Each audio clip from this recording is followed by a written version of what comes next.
You know, wasn't gonna make this note, but I found myself sitting here mumbling to myself about it. A bee just flew up to me. Let me tell you the history behind the bee. Once on an accident, I was spray coating my gold suit. A bee flew through the spray and got sprayed gold. I thought it was gonna die. It fell to the ground. I picked the bee up. The bee lives in my mailbox pole. Okay? Big giant bumblebee, fat bee. I picked the bee up, put it back in the hole because it looked like it was on its last. The bee survived. So now I got a friend. Bee actually knew me and knew what I did. I got a golden bee friend, not a yellow bee. The bee was golden. And guess what? When the bee had babies, the gold must have got in its DNA or something because it had a partially gold baby. And that bee had a baby with gold wings. Now I got generations of bees and they know me. Now you could say bees aren't intelligent, but do you know? They may be more intelligent than you because these bees know me. Ants invaded the pole. They couldn't get in, it was too many ants. The bee came to me to get rid of the ants. I couldn't understand what the bee wanted. I thought it was trying to sting me. I'm like, how you gonna attack me after I saved your mom and on and on and one, one, one, one, one. It wasn't trying to attack me, it was trying to get my attention. And so then I seen the bee later. It was laying on the ground like it was finna die.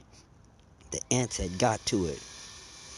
I picked the bee up, took it to the back, and rescued it again, put it on a tree.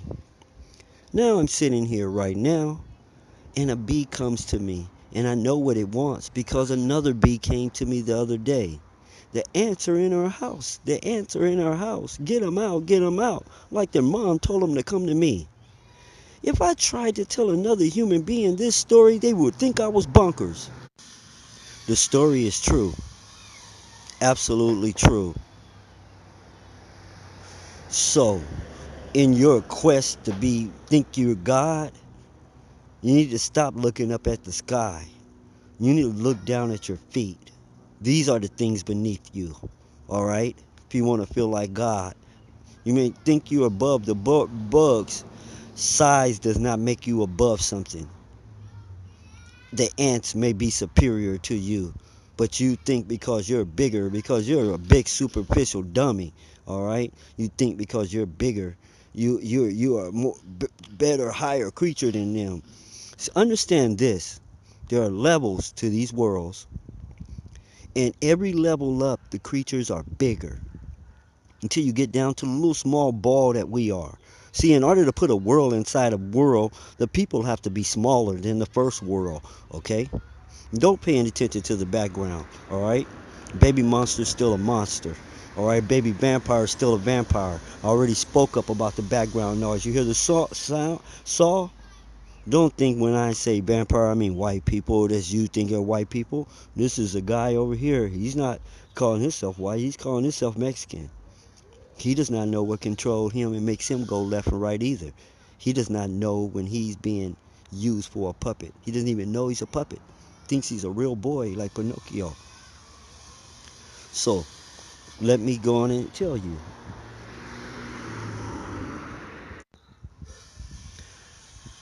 This story is real. And you have delusions of grandeur and you think you're a god over something. You have a desire to be God. You want to be all seeing, all powerful, and so you settle for as powerful as you can get, as seeing as you can get, as many people or things you can lord over. And you start with the simple ones. You try to lord over your household, your dog, your cat, your bird, and they must do what you say. Get over there and sit down. You eat when I say you can eat. And I have the power of life and death over you. If I don't feed you, you die. You don't know that you have a mental problem. It's on the books already. It's just psychiatrists aren't admitting. They aren't admitting that they have the same problems as you do. You wouldn't give them a dime. I thought I came to you for help. Would you go to a mechanic and his car was sitting there dead in the driveway and he couldn't fix it?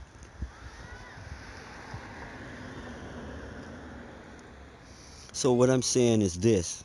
You are opening up the door for this, for larger creatures to come into this world and say, oh, this is the way of this world. The biggest dominate. And if you are a smaller, weaker creature than me, I can eat you. A chicken has done nothing to you. It just can't defend itself against you, so you eat it. Okay? A rabbit has not done nothing to you. It is not a predator. It can't defend itself against you, so you eat it. Shrimps, it doesn't matter. You prey on smaller. I don't see you eating lions. How come you're not running around out there grabbing lions and eating them? Because they would eat you. How come you're not going around eating bears? You're sending the message that if you are a greater, bigger creature than us, I can come, put you in a cage, and keep you in my living room. And if I want to, I can eat you. You may think you're alone, but you're not. They have photos of creatures that look like giants compared to you. You hear reports. You see offspring that become giants. Now I'm about to take a moment to, you're crazy. And you're not only crazy, you're making crazy people from birth. You're raising your children to be crazy. You, you think that it's normal? Let me show you how insane they are. You're not going to admit that your children are crazy, because then you would have to admit that you're crazy and you passed it on to them. But you know where you slipped at? You acknowledge the fact your parents were crazy. All of you. Ah, my mom's crazy. My dad's crazy. And you were serious. You're crazy too. Your children's crazy. You need to fix that. Not your collar, not tuck your shirt in, not your superficial appearances to the eye. You need to fix yourself. Because some people have x-ray vision and they can see past your clothes and see that you're crazy. These creatures have a right to life.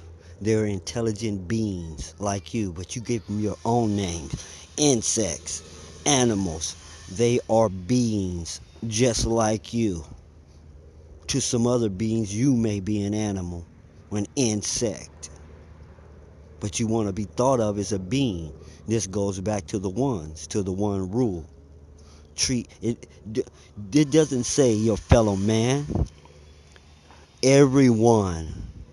Treat everyone like you would want them to treat you if the roles were reversed, including a bug. If you were a bug, would you want someone to kill you or carry you outside?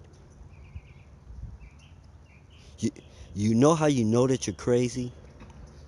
You don't have to tell no one this. It's a known fact to you, and that's all they have to know. By knowing that I'm talking about you in this next paragraph. You are crazy if you get mad at a fly for flying, at a dog for barking, at a car engine for being a car engine. You are insane. At getting mad at a cow for mooing, mad at a woman for acting like a woman, mad at a man for being a man, mad at a child for being a child. You are insane.